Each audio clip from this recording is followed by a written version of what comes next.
Hammaga salom, men ismim Oybek Umarov. Men sizlarga Word dasturida fon qo'yishni o'rgatmoqchiman. Buning uchun biz Word dasturini ochamiz.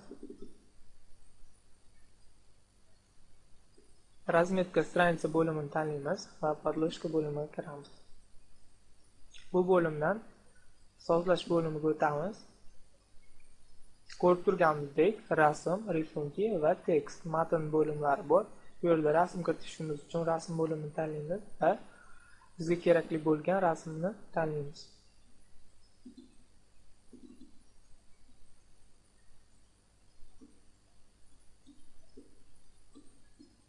Bizga kerakli bo'lgan rasm tanlandi. Endi mana bu bo'limni olib tashlaymiz va OK tugmasini bosamiz. Ko'rib turganimizdek, rasmimiz o'rnatildi. Endi bunga matn kiritishimiz uchun xuddi shunday podloshka bo'limiga kiramiz va tekst bo'limini tanlaymiz. Bu yerdan bu joyga tekst degan joyga matn kiritamiz va bu yerdan sozlama va tvor istalgan yozuvlarimizni qo'yib, mana bu yerda yozuvlar hajmi ko'rsatilgan, rang berish imkoniyatiga egamiz.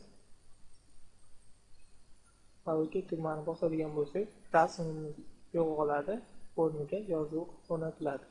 Bu bo'limni udalik qilib tashlash uchun, o'chirishimiz uchun podloshka bo'limiga kiramiz, udalik podloshka bo'limini tanlaymiz. Shu bilan darsimiz tamom.